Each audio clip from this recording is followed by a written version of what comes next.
Before we get started, I wanted to recognize Commissioner Mattingly and thank him for stopping by.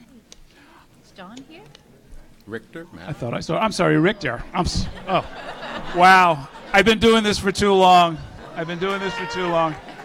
We all were like, I guess I'm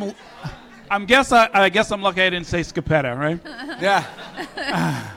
that would be Commissioner Richter, good to see you. Let's get started. And I want to remind folks that we are streaming online, so we welcome the people who couldn't be here but are watching nevertheless. And this panel is called What's Next? Child Wellbeing and the 21st Century Child Welfare System. Well, we've got a great panel. We're going to talk for a bit and then once again ask you all to join us in the discussion. Our panelists, going from left to right, are Andrew White, Deputy Commissioner for Policy Planning and Measurements at ACS.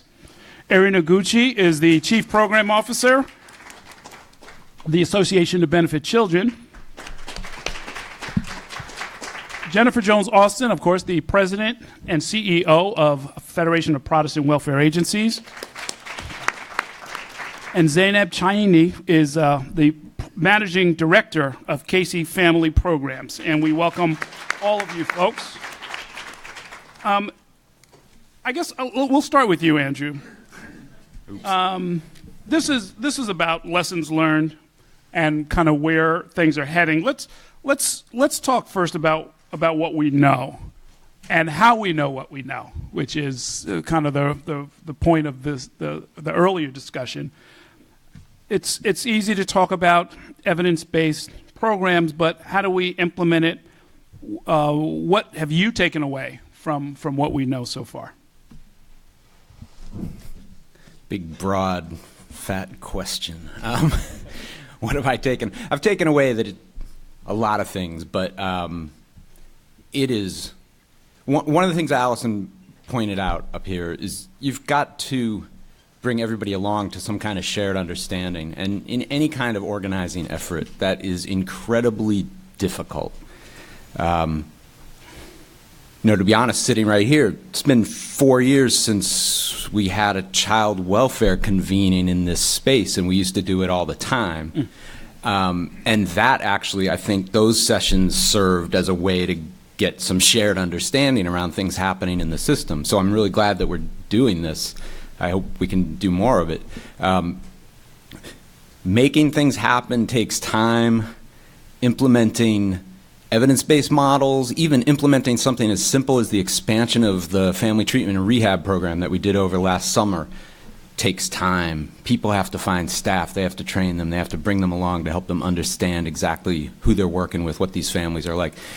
But then there are all these other components which we can talk about. What is the future of this system around training and the development of this workforce, around the use of analytics and evaluation, around matching fidelity in EBMs to the child welfare outcomes that we all need in our work around maltreatment of children and preventing foster care.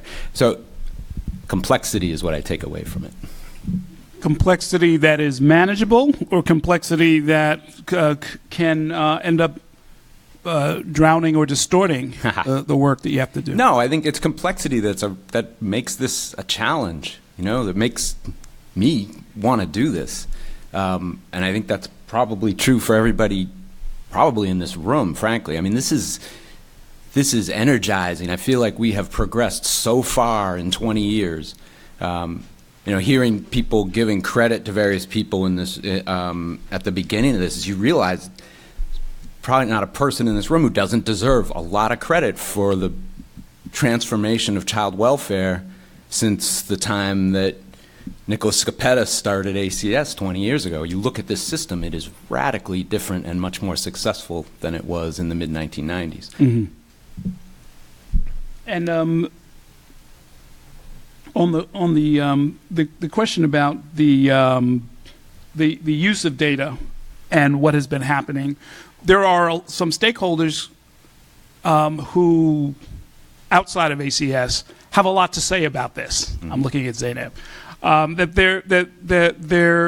their credibility, their depth of knowledge, and their ability to leverage the system is deep and profound. And I'm curious as to whether this is, or is this seen from your perspective as a real sea change, or is this one of those innovations that comes around every 5 or 10 years and maybe it's got legs and maybe it doesn't? First of all, really happy to be here today and to see many of my colleagues and talking about the journey that this agency has gone through. Jennifer and I were there 20 years ago, and to see the complexity that Andrew has talked about. No one would have imagined that the system would move as far as it did in the 20 years since. I think in terms of using data and leveraging data across systems, if we're going to talk about a 21st century vision, right, for the system, and I'll make a distinction between the child welfare agency and the child welfare system. Obviously, the needs of families, as the previous panel indicated, are numerous, and they're not going to be met, and no one would expect that, through the services that the child welfare agency provides, regardless of whether they're evidence-based or not. Those needs are many and require a multi-system community approach, as we heard from the previous panel. Now, the use of data to be able to map across systems, use the information in the most effective way to target interventions and primary prevention services is, I think, where we can use information in a much more effective way, that we have now the technology, we have the data available. I know there are issues around sharing data across systems, and we were just talking about that in the break, but I think that's where the opportunities are for the future, in terms of we know much more. We can't go back, and to your question whether this is sustainable, I mean, I don't think, knowing what we know and having the information that we have, we can go back to operating the way we have operated in the past. So knowledge is power. We have more information. We have to use it responsibly and carefully and ethically, but at the same time, the information that we have can be very useful for us to create a new way of thinking and working across systems, because those same families present in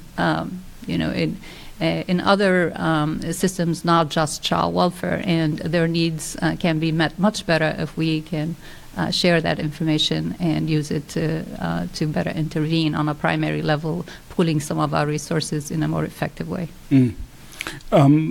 Jennifer Jones-Austin, if the kind of data that's available now, the modeling that's going on, the ability now to sort of align practices and policies with some sense of formalized depth of experience, if that was available in your first time in this, or your earlier time in this field, what kind of difference do you think it would have made? It's an excellent question. Let me begin by just telling everyone that I'm glad to be here. I'm very glad to be here. In many ways, this is a humbling experience for me to be sitting on this dais and presenting to you, because it has been better than 10 years since I have been daily and intimately involved in child welfare matters. And so the lawyer in me wants to qualify or preface my comments and my remarks with that, to help you appreciate that in many ways I've been an observer to the conversations over the last 10 years. I've sought to be an influencer where I could be, and what I hope to do here is to be a contributor to the conversation. But there's a lot that has happened that I'm not as familiar with. Fair? So what I will tell you is that the data that we have today could have been helpful, but I'm going to step back and say data is only helpful when you want to use it, when you want to apply it. And the child welfare system of 20 years ago, and even just 10 years ago was not in a place where we really wanted to talk about child well-being. The emphasis was mainly on child safety, and we have matured in our knowledge, our understanding, and our experience to appreciate that you cannot engage in child safety without being concerned about child well-being. But the system, as it was set up 20 and 10 years ago, children were at grave risk. And as Joe reminded me, it was, when in doubt, yank them out. And so we weren't thinking as much about the needs of children, the psychosocial and emotional needs, and of families. We weren't thinking about poverty and the risks associated with poverty and how that contributes to child abuse, neglect, maltreatment. We weren't thinking about that. We were really focused mainly on safety. So if data was there, maybe we would have used it, maybe we would not have. But our mindset was not in the place where we could really use it. If I may, just go a little further and tell you that I'm excited about what I'm hearing in this room, but I will go a step further and tell you that, and this is the contributor, if you will, and I'm being very, I'm appreciating that my lack of knowledge compared to many people in this room. It all comes down to what you study and how long you study it. So what jumped out at me when taking a look at these evidence-based models is that we are studying the reduction of entry into foster care. We are studying, the number of families that are saying that it worked well for them. But we're not looking longitudinally yet. We don't have the data yet to look longitudinally. We don't know. We may, reduce safety risks. We may mitigate safety risks. We may mitigate neglect risks. But it doesn't mean that we've mitigated the poverty relationship and we've addressed that. It doesn't mean that just because kids are staying out of foster care, that now they are on their way to thriving and living lives that we all hope they will live. It doesn't mean that, that if we're addressing, maltreatment risks through these evidence-based models, that we are also dealing with long-term trauma and reoccurring trauma. And so the data has to seek to capture much more than outcomes related to reduction of entry into foster care. Just using that as an example. So I think of ABC as sort of one of your gold standard advocates that's kind of been in this for a long time, has helped drive a lot of the conversation. When you see where things stand right now with evidence-based models being used for child welfare, what's your thinking about it? Is it the right direction? Is it overdue? Is it something you're comfortable with? Is it something you would advocate for? I would, all of the above. I actually think that the introduction of evidence-based models into child welfare has had an enormous impact. And I think first and foremost, one of the things that Sylvia talked about earlier was exit interviews with client families. We actually do regular interviews with our own staff. What's working? What's not working? Where do we need to be better? And then, of course, when we have to do exit interviews with staff, we ask them, what might have helped you to stay on in this work? And I think the themes are many, but the three that rise to the top, number one is having a language and a paradigm, a framework for being able to start the work that they can share with families explicitly. For us, we use child-parent psychotherapy, so we put right on the table, right up front, trauma is something that impacts children in very specific ways. We present the science of it, and there's a lot of science at this point. It gives, especially our newer staff, a way in that feels comfortable for them, that helps them to feel competent. So I think that's a big deal. I think having a sense of efficacy, I think that was also echoed earlier on. Feeling like there's an impact and they can see actual outcomes. we're not there yet with the longitudinal outcomes, but when you ask staff, they'll say the way that families are talking about their children and about themselves has changed. The way that they're interacting with the outside system, whereas before they would have exploded if they felt any kind of disdain, like anything was triggering. They get to a point 6-7 months into the work where they're able to say, she doesn't mean it personally. It's not about me. It's, there's whatever. I mean, she got out of, she got off at the wrong side of the bed. Is that the cliche? That, they're able to let things slide more. So that's a big deal. If you think about why folks get mired sometimes in these systems and one bad thing leads to another. And then I think that having a framework also makes the organization focused on the work, right? What are all of the different supports that need to be there? Number one, so that the child has a sense of well-being, that the parent feels like they can be competent, right? So creating a safe space for that. And then how do you support the parent? Well, the staff has to feel like they can be competent. And it keeps going on. I mean, I would even go all the way to ACS. ACS needs to feel like they can be competent and not constantly responding to crises so that they can then support the work that we're doing, right? So it's various concentric circles of support that are so important. The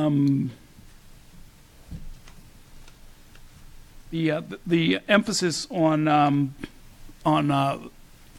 using these EBMs to sort of realign policy coincides with an administration that is open to talking about some of the things that ABC has emphasized over the years, some of the things that Jennifer mentioned a minute ago, things like anti-poverty efforts, homelessness, housing questions, and so forth. Making those things align, however, with an agency that has, got to do its daily work. Where and how does that happen? Who needs to own that conversation and make sure that it happens? So I'll begin by saying that I think it first begins with I guess it begins with the policymakers at the city level. A lot of the work that has been done over the course of the last 4 to 5 years, the progressive work has begun at the city level. And it ultimately, or I should say fundamentally, comes down to what does it mean to engage in child well-being? From a child welfare standpoint, are we concerned about child well-being only in as much as it concerns child safety? Or do we think about child well-being as being broader than that? When I think about child well-being, let's just begin with my own children. You all begin with children in your lives. When you think about child well-being, you're not just simply thinking about, is the child safe? You're thinking about, does that child have a strong foundation on which to grow and build? How, when challenges occur, how do we support children to overcome them? What does it mean to have a strong educational foundation? What does it mean to live safely and securely in New York City and elsewhere? What does it mean for a family to have their basic needs met? Not just be at the poverty level or just above, but what does it mean to really thrive in New York City? So I think it begins with, what is the child welfare system's responsibility in that? Again, is it child well-being through the lens of child safety, or is it broader than that? And once you answer that question, then you can begin to think about how boldly you want to step into this space with policy work. If you limit it to child safety, then your responses are going to be limited, even with evidence-based models. If you go beyond and you say it's really about how do we cut off the poverty to prison pipeline? How do we keep children and families from enduring years and years of intergenerational poverty? Then you're going to step up and you're going to say, okay, it's more than safety. Let's look at trauma. Let's look at ACEs, adverse childhood experiences. Thank you, Lorelei. Let's look at these issues and figure out what more can we be doing? What more should we be doing? How do we partner with other systems to address these issues, appreciating that child welfare systems alone cannot do them? But ultimately, fundamentally, you first have to answer the question, what are we? What is the child welfare system here to do? Is it to be responsive to the crisis, or is it try to help avert and prevent crises as well? Mm-hmm. Here. And you've got to draw your concentric circle. There's got to be a boundary at some point, right? Looking at you, Andrew. Okay. Yeah. Well,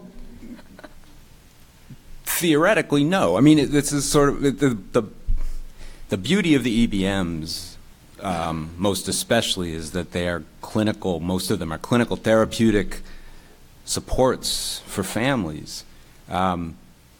But at the same time, there are other models where 2/3 to 3/4 of our families go to, where the focus is on supporting families to get clinical services if they need them, but to get other concrete services, to really build the structures that they need to be as stable as possible so that we can get to the place where the children are thriving.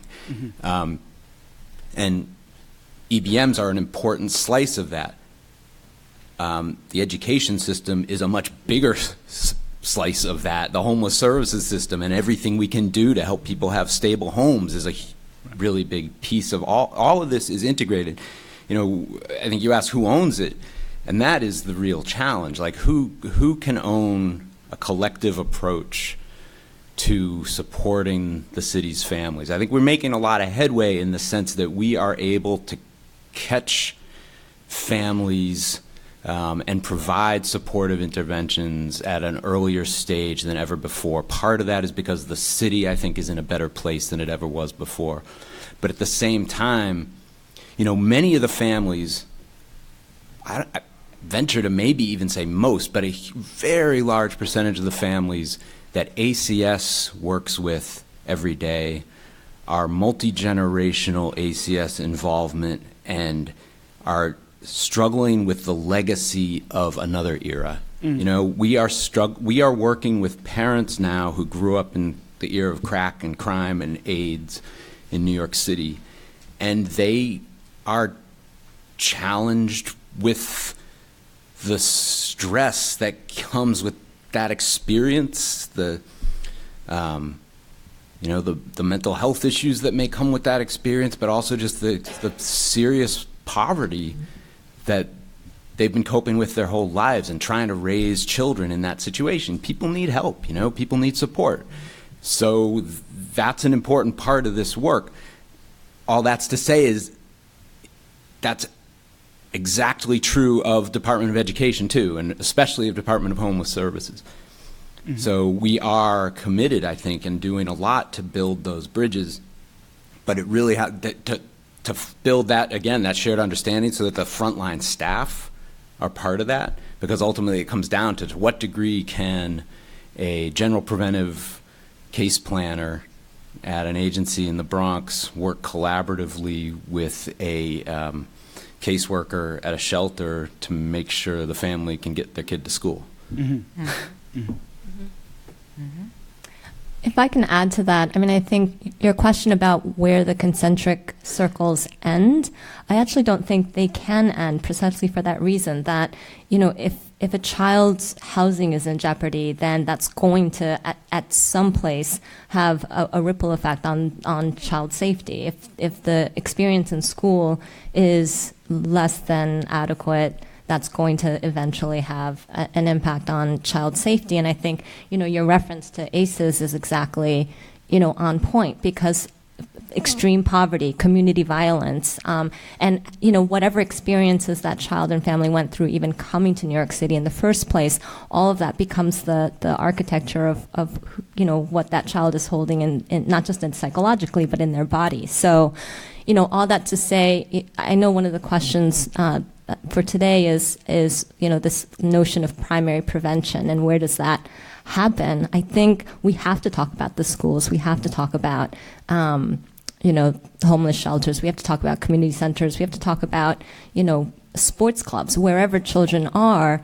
I know in the mental health world, we've started talking about mental health first aid. There should be child welfare first aid so that frontline youth workers and after-school staff and summer camp staff also have a lens through which we're looking at, the child who came to your home, that you should know what to do, right? And we all should know what to do in those cases.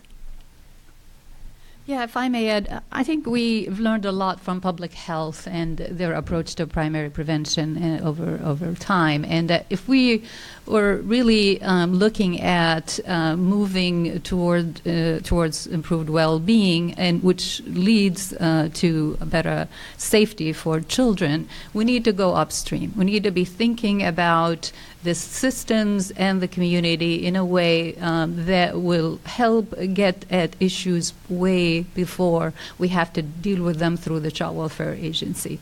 I think once this, to me, the Child Welfare Agency is a barometer for the health of the community. If we have more and more families presenting at the door of child welfare, it means that there are other systems, other issues that have not been addressed effectively, so that the more we see at the front door of child welfare, the more it tells us it's an indicator that there are other things that should have been done earlier on. So, starting from the premise that, if we are trying to think about systems that are at the forefront of contact with families and children. Many of you mentioned health, mentioned education, early childhood education, and other systems who have an opportunity to see children on a day-to-day basis, who have an opportunity to intervene at the first sign of risk or issues that are presenting, or meet the basic needs of families that are before these systems. I think about safety, and I've done a lot of work on safety. And one of the things that struck me is that the children who die of maltreatment, about close to 80% are under age 4. And about 82% are under age 1. And often we see the outcry and the blame for the Child Welfare Agency for not intervening effectively to prevent such a tragedy from occurring. Whereas thinking about in terms of the, even in New York City, the number of children who die due to rollover deaths or co-sleeping, and I think maybe 50% of the fatalities that occur in New York are of that nature. So if we're thinking about from a public health perspective of what we need to do, and most campaigns that have been effective are involved much more efforts on changing the context, changing the environment, changing the community, and changing systems, rather than focusing on just parent education, for example, around these things. So ACS is moving forward with your new division and thinking about primary prevention. New York City has had a history of neighborhood-based preventive services going back way before even government got into the business of child welfare. So building on that strong foundation and the direction that you're moving right now to try to provide more and more of your services at that front end, rather than wait, and especially now because of the system being at not under 9,000 kids in care, you have that opportunity to continue to shift and reinvest those resources. It's not just ACS; it's going to take the entire city government in partnership with communities in order to move the system to or to move towards a system of child welfare. Because I made a distinction earlier between the Child Welfare Agency and the Child Welfare System, which includes key child-serving agencies that need to be partners in this. So to me, it's sort of really continuing on the path of going upstream and creating, the shared accountability and responsibility across systems, and not specifically, although ACS plays a critical role of leadership in this space and needs to continue to do that, there are other systems that need to be at the table equally in this effort. If I may just add that I very much appreciate the points that are being made. I think that we just have to make sure that we are intentionally and consistently emphasizing the child well-being aspect, because very often when you bring agencies around the table, the conversation focuses mainly on safety and what is and I know this from lived experience. The conversation becomes, what is DOE's responsibility in ensuring child safety? What is the NYPD's responsibility in ensuring child safety? And it's not, what is the collective responsibility in ensuring child well-being? There have been, within this administration, a few attempts already to begin to really hone in and focus on child well-being. And we haven't gotten yet to where, where we can even say that we have literally kind of gotten the car on the road. But there's an interest in it. But very often, because of crises that will occur in any system, we automatically default to child safety. I just also want to quickly add that so much progress has been made, and this is tremendous progress. But as we have seen through the years in child welfare, we can never rest on our laurels. Right, and so I think one of the values of this conference and this convening and your thinking about these issues is these evidence-based models are showing real potential and great value. Now, what do we take from them, and how do we learn and go from there? When we were involved intimately and directly involved on a daily basis, the foster care system was, as high as 40,000 kids in care, and preventive services were significantly less than 10,000. We've shifted those numbers. Right, it's a complete reversal, and that's fantastic. And now we're in that place where we can start playing a little more and figuring out, okay, we're touching upon these issues, we're making progress, we're having impact. I believe earlier when you talked about sustainability and scalability, that's where we need to begin thinking and engaging and figuring out these are some good wins, but it doesn't mean that the progress that we really want to achieve, that the foundation is even set with that. Yeah, the early wins at 3 months are one thing. This is in some ways weird. 20 years in and have built this foundation that is an early win because there's so much more. The numbers that Jennifer's pointing to, I brought with me the number of children in families receiving preventive services is triple what it was in 1996. When the mayor created ACS. So from 13,800 to 44,400 over 20 years. That's a 220% increase in the number of children getting preventive services in our system. And the number of children removed from their homes, the flip of that, dropped from 12,100 that year to 4,000 last year. So, that's cut by 2/3. So it's almost exact comparison. And an interesting other factor in this is you look nationwide, placements in foster care are going up.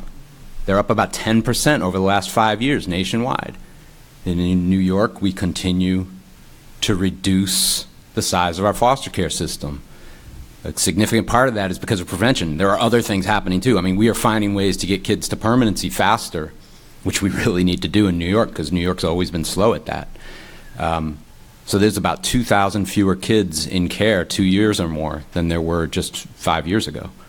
I mean, that's kind of amazing. And yet it's just like this is the platform to build what we're talking about here, which is how you create a system that truly is focused on well-being. And, Lorelai's heading up this new division that is really intently focused on that. But we've got a lot to work with in there. Are other cities beating a path to your front door, trying to find out why your numbers are going in the right direction and theirs are not? Zeinab can talk more about that, but I think one of the great things about what Casey has been able to do with us is we're learning a lot from other cities, and at the same time, I think they're learning from us. Allegheny County is an amazing partner. Philadelphia, we learn a lot from. A few of us get to go to meetings with innovators in other cities. So there's some really remarkable stuff happening all over the country. And yet, I don't think anybody has made anything like the investment New York has made on the preventive front. Absolutely. I would say that New York is at the forefront of innovation. And from our report on the evidence-based practices, I mean, it's the most comprehensive continuum of evidence-based practices in the country. So ACS not only is innovating in this space, but also in the foundation that they've laid in a system that is really sophisticated, that uses the latest technology, data analytics, and predictive analytics in ways that is leading the way. Other jurisdictions, there are pockets of excellence, I would say, throughout the country. I have the opportunity to work with 15 states for Casey family programs around the country, and New York as well, my hometown. It's really, when I point to places where you need to look to in terms of innovation. New York is one of them. New York City is one of them. There are others who are able, because structurally they have multiple services under them. It's a more like Allegheny County has the opportunity to leverage theirs, because they are a human service system, not just specifically a child welfare agency. So they draw on all of those services to support their work, and they are able to integrate data much more easily because of that fact. And there are other examples from Montgomery County, Maryland, for example, where a similar, but the structure is one that supports those efforts. Where you have this in New York is that the reach that is happening across the Child Welfare Agency and other systems through the Children's Cabinet, or the work that has been done to kind of leverage those across systems is really promising. And they are also, the strength of the system also is the sound foundation, right? The preventive service community, the foster care community, the work that has been going on here for many, many years that helped to build the ACS system over time. The caseloads are, I would talk with the workload, distinguishing that from workload, because we mentioned that in our report. But the caseloads have been the lowest in anywhere that we've seen. So when we look across the country and you say that the caseload is 12 or 13 or even 9, they look at me and say, "Oh my God, that's something that they can only dream of." So there are certain resources that were brought to this system that is really phenomenal in terms of the what we see compared to other systems around the country. So there are a lot of, and the leadership that has been consistent over Commissioner. You mentioned from Commissioner Scopetta on, every commissioner has built on the previous administration in terms of the work, and that I think makes New York City unique, because the system reform takes time, and it's complex, and they're still on that journey. But because of that continuity, and the continued support and resources, and the partnership between the state and the city on the preventive services, and so all of this, I think, plays a role in making New York at the forefront of what we see nationally. When we talk about challenges to building on this success and continuing it, I'm wondering what so far. We're at the start of budget season, but there's a state budget that's kind of been floated. I haven't seen the mayor's management report yet, and of course we have State of the City and the budget also ahead of us. Do we have a sense of how that's going to help or hinder the work that's been started?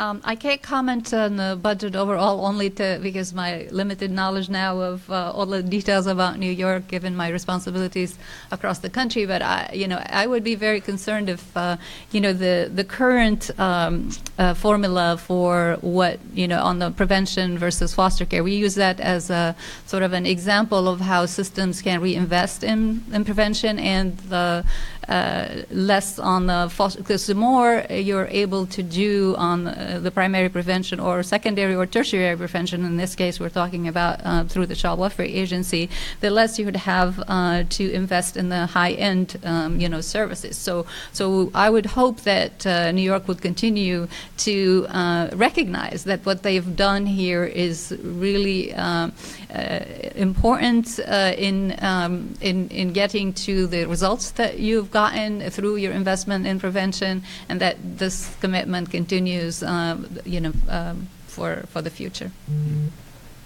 Any sense of that, Andrew? Kind of where prevention falls? Well, I mean, I think the case, we have to make a strong case. Given what the governor's proposed, we need to make a very strong case to make very clear what the payoff has been that we know so far. I mean, I think one of the numbers that Jackie brought up, it's fewer than 2%, it's closer to 1.5% of the children, of the families that complete preventive services in New York City end up having a child go into foster care.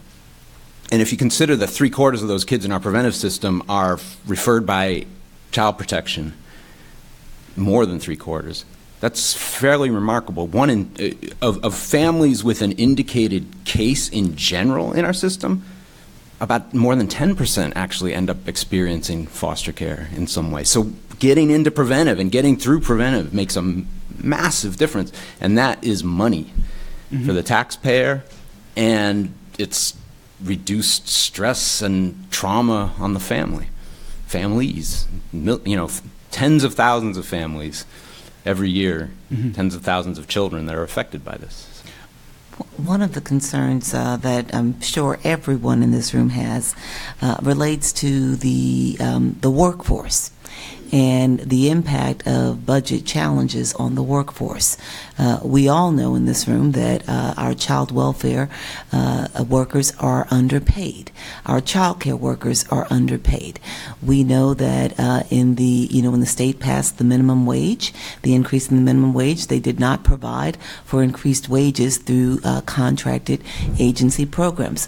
So, as we risk funds not only not being maintained, but not getting a reduction in some instances, that's going to relate down or trickle down to continued worker turnover, reduced benefits, people not feeling that they're respected and valued in their jobs, and flight. And so that's something we have to pay attention to. The other thing that I think we need to be concerned about as the budget is concerned is we want to ensure maintenance of effort. We want to ensure that we maintain the number of slots that we have. But there is need for growth and expansion. And unless we can both tell the story of how successful these measures have been and then, make the case for more of them, we're not going to be able to grow. We're not going to be able to innovate. Frankly, we're not going to be able to address these other critical questions around the intersection of race and child welfare involvement. We touch upon poverty, but we touch upon poverty by looking at some of the contributing factors, but we don't look at poverty as a whole and figure out as a system what are we trying to do around poverty. Commissioner Hansel afforded me the opportunity to talk with him recently about the intersection of criminal justice, poverty, and race as it concerns children and families who become known to the child welfare system. And I shared with him that my organization has nearly 200 member agencies, and less than 2 handfuls hold themselves out as working with children who have family members who've been justice involved. But the fact of the matter is that you cannot be engaged in this work and not be dealing with children whose families have been justice involved. But we're not really paying attention to that. We're not looking at the trauma and the trauma pre-incarceration, during incarceration, and post-incarceration. We're not looking at the added challenges that persist for children and families, whether parents are incarcerated or even when they've come out and they're back at home. And so you're never really going to be able to address all these issues in a way that you can really reduce foster care or maltreatment or continued cyclical intergenerational problems until you really also say, let's pay attention to race and child welfare. Let's really look at justice involvement in child welfare. And let's own the role of poverty in child welfare. I do want to add something about the workforce also and investing in the workforce. I know I'm looking at the strategies to strengthen families, and it's the 5th goal, right? Develop and support a healthy and stable child welfare workforce. So 2 things I want to say to that. The first is that, and this kind of piggybacks on a comment made earlier, that, college graduates aren't kind of flooding the child welfare field, right? But who are the staff who are coming to us? They are people who are actually making a decision. They're choosing to work in the child welfare field. So there's some kind of intrinsic motivation that is already there, that they've turned down the hedge fund or the bank or even architecture or whatever else is out there, right? And our staff is telling us that in these interviews I talked about earlier. They're actually saying, I chose to do this work. And so then the second question has to be, okay, so why is it that for so many of us we're not able to retain that motivation? And over again, what we're hearing is at some point it gets exhausting. So we've put a lot of, with ACS support for sure, we've put in supports, and they actually, this is a different kind of data, right? It's the qualitative data, but I think we have to listen to that too, the voices from the field who are saying that stuff matters, that you're hearing us, you're actually asking us what we need, and you're trying to help us to do our jobs better. And I think that commitment has come, very strongly, and that's what I worry about going forward. That if we start whittling that away, that will impact our workforce because it has helped to make them feel valued. It sounds like a critical part of all of this, right? You can't design a 21st century system and pay people, 1980s wages, right? Mm-hmm. I mean that's not going to be sustainable. Is there a sort of a feedback loop into the social work programs, or I should say degree programs, the academic programs, the other sources where young people in particular are going to first contact the possibility of a career in child welfare? I mean, we've got we just hit the beginning of year 3 of our Workforce Institute, which is a collaboration with CUNY. We put about $12 million a year into the workforce of the child welfare and juvenile justice sectors, and it's not only ACS staff we're working with. We are providing all kinds of learning opportunities for every frontline case planner and caseworker and supervisor who works in this system, and managers as well. And a really important component of that is coaching, which we've been building in large part because this question of, salaries are a challenge, and we see that particularly in the EBMs where we need trained social workers to do this work. But efficacy, ability to make a difference in your job, and having good supervision are the 2 most important things that come back in almost every survey of frontline staff about what matters to them, even ahead of money. To get to your question about social work schools, we have a pretty good consortium of social work education in New York City, and they're very supportive. At the same time, I really don't think we're making the sale that we need to make to the students. That's part of it. We really need a lot more students coming out of social work school to work in this field. Secondly, it's not only the what the social work schools are conveying to their students and how we're helping that. It's also just the quantity. If we're going to build this system, we need more people, more trained, high-quality, skilled people. This is one of the great transformations over 20 years is the professionalization of this workforce at every level, including at ACS. Child protective specialists are becoming much more skilled than I think they were 20 years ago. And that's not to denigrate what people were like 20 years ago, but it's less about intuition and more about using the tools that you've got to make good decisions. And that's sort of the future, but you need people with skills. Are there roughly equivalent or any sort of titles within the city workforce that look promising to you? I know HPD's got caseworkers. A lot of places have again titles that salary-wise and maybe even experience-wise are maybe a place to raid, if for lack of a better word. To raid, you mean to go into other parts? Talk to them and say, look, if you've been a caseworker, helping people find housing at a DHS for the last 10 years, we want to talk to you. Yeah, no, and I think that's right. And one of the things we see is we lose people to other systems where the work is maybe not as stressful or where they don't have to go into people's homes.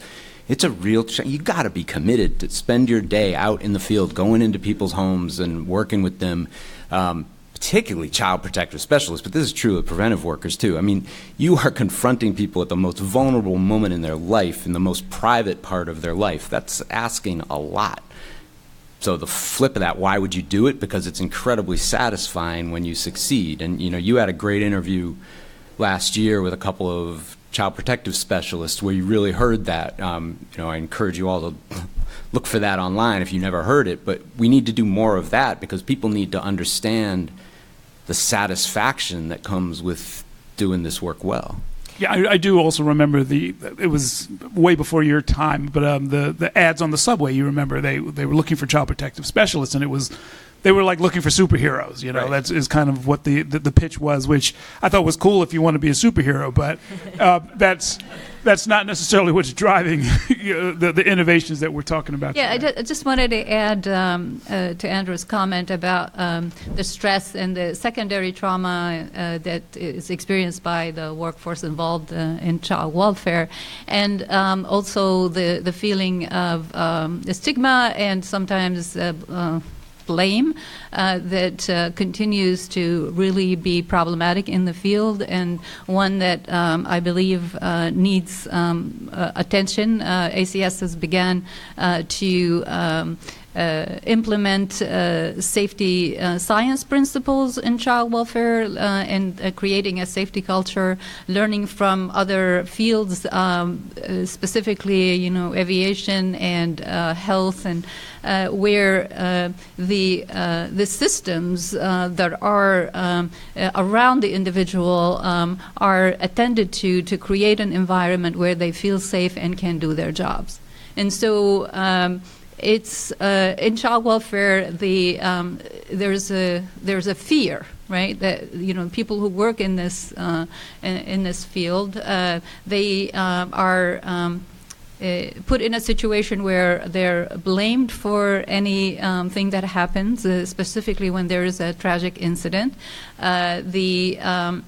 Firing of caseworkers as a result of this, or even supervisors, or sometimes it goes all the way up to the leaders of the organization, creates a culture where people are operating in a state of fear and anxiety, and that I think leads to turnover. It leads to an environment where people don't feel safe, and it doesn't contribute to accountability because people then are afraid to point to issues that might be standing in their way of doing their jobs. So I think that's if we're talking about 21st century child welfare system, we need to be thinking about the person in the environment, the systems that are in place to either support the staff or not, and how to change and reconceptualize what we have been doing for years, where people are practicing sometimes defensively as a result of this, and not creating an environment of learning and positive development for the staff. We talk about trauma in the field. We talk for our families. Our staff are equally traumatized, and we need to create the same kind of approaches to them as well. Absolutely. So I fully concur. But I do think that we also have to pay attention to and figure out, as we build a 21st century child welfare system, the underlying financials, the underlying economics. And the fact of the matter is that, many people are graduating from college with significant debt that preempts them from getting into this space. I will admit, I'll be the first to admit, Yeah, I went to law school, and when I decided that I wanted to step into the field of child advocacy, my classmates looked at me like I had two heads because everybody was going the corporate law route.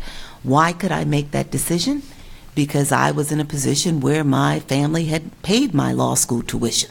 So I didn't have to think about, was I going to come out with tremendous debt? Many persons who want to give, who want to serve, are coming out of our colleges and our graduate schools with significant debt. So another place and space that we need to look at is how do we help to minimize that debt? Maybe the Excelsior Scholarship Program will have its benefits, and maybe we need to be moving beyond CUNY and looking at the state university, students, and figuring out how we tap into them because they will come out without the debt. But the debt plays a significant role. Your heart may be in the right place. You may feel like you're being supported on your job, but if you've got tremendous debt that does not allow you to live, just like meet your basic needs in New York City, no matter how much support you're going to get on the job, you're not going to engage. So that's another area. What greater partnerships can be constructed in terms of debt repayment, debt forgiveness for people who want to engage in this work, but have mounting debt that prevents them from doing so? We will invite you all to join us with your questions. We have the mics that are circulating. Please signal to the microphone holders. On that question, is there a role for organized labor in this? You have a significant number of unionized workforce members, Andrew. Are they part of this conversation? Absolutely. Most especially at ACS, it's the local that represents our frontline child protective workers. They're very much a partner, and a lot of when we're working on new initiatives, we have to bring them along, bring the union leadership along with us to a degree. Happily, I think a lot of what we've been focused on are things that I can't imagine they would not like. I mean, we are doing everything we can to reduce workload barriers so that they can focus more of their time on working with families and more focus on the children and less time dealing with the barriers of ancient technology, for example.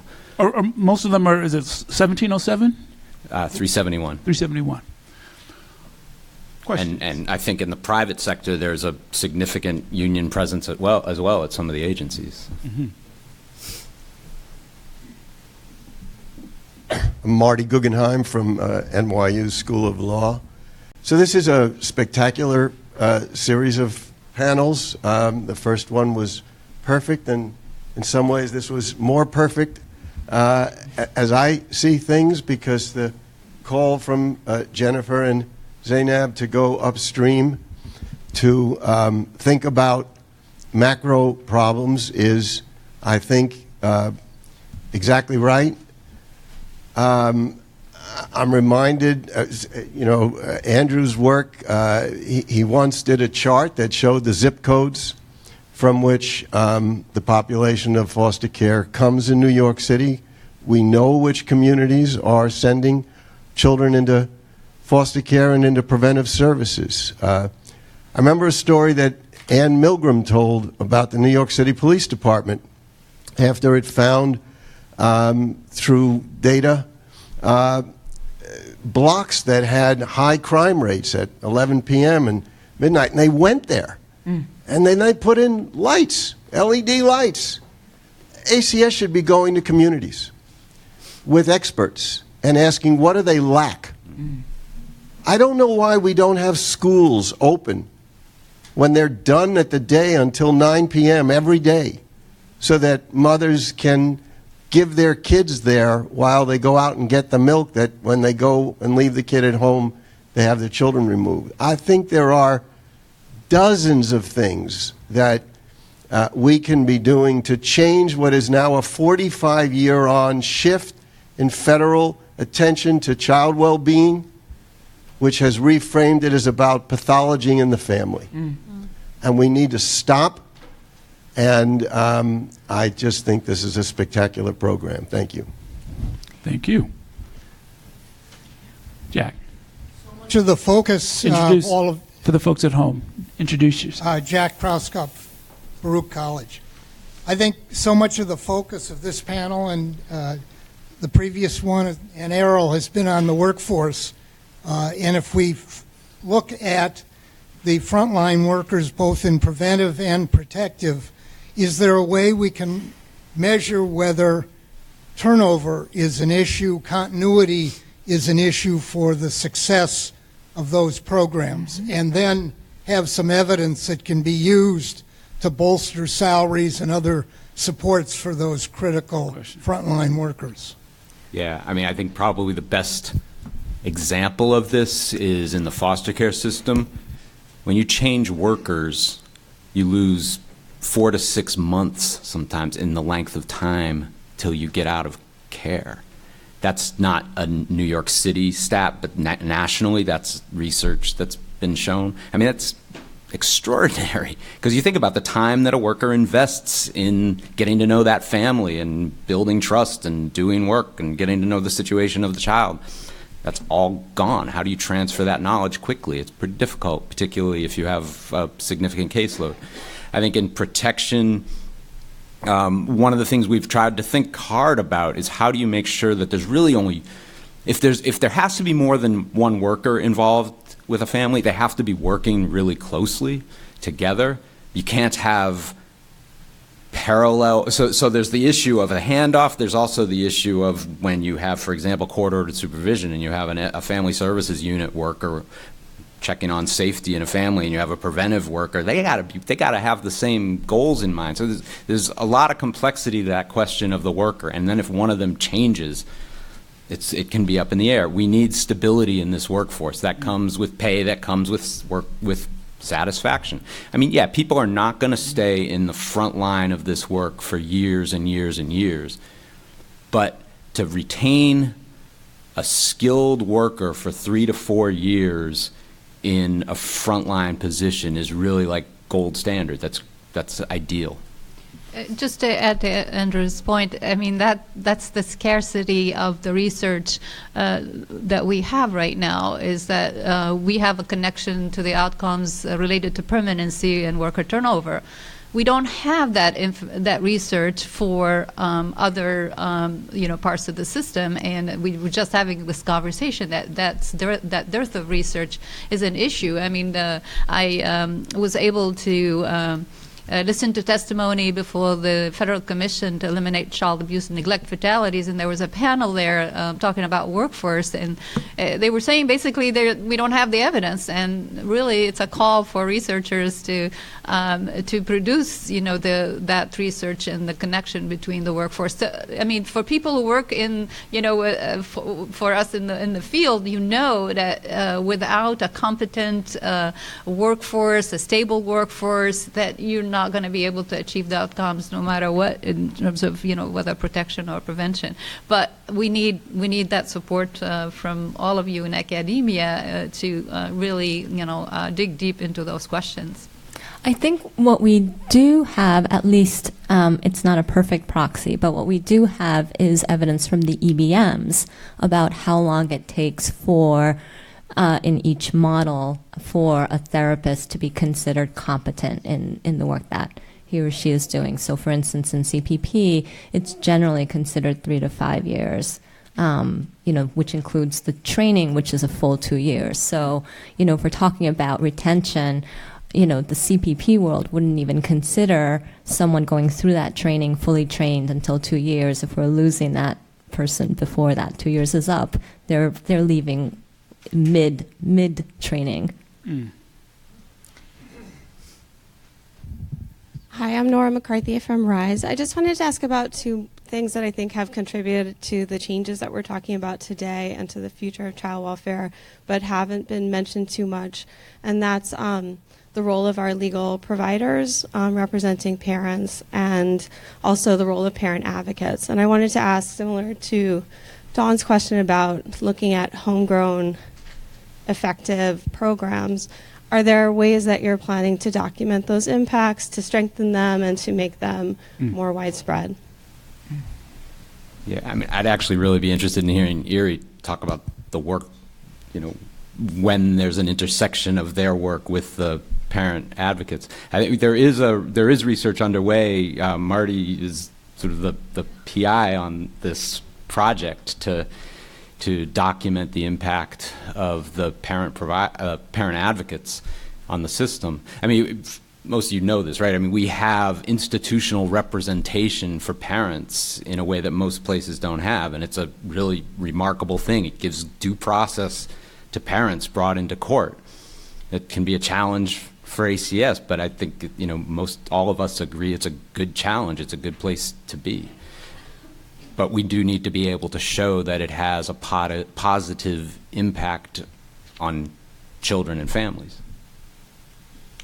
I mean, with Association Benefit Children, I mean, do you guys find yourselves working collaboratively with the legal providers for the parents?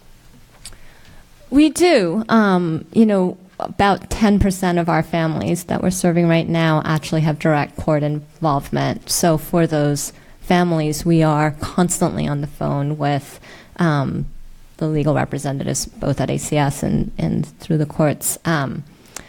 We're not that often asked to actually appear in court, but certainly all of the work leading up to it, we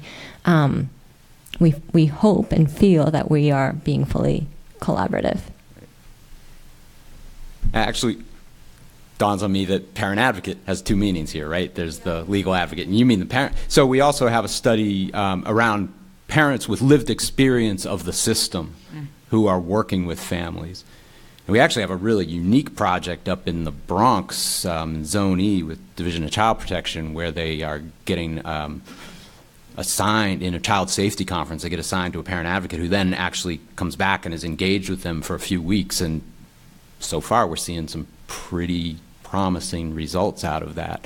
It's too early to say, but that's a federally funded study. Then, other than that, we have some folks at Hunter College who are doing a look at our larger system of parent advocates. Okay. We are going to thank this panel for a great discussion. Thank you very much.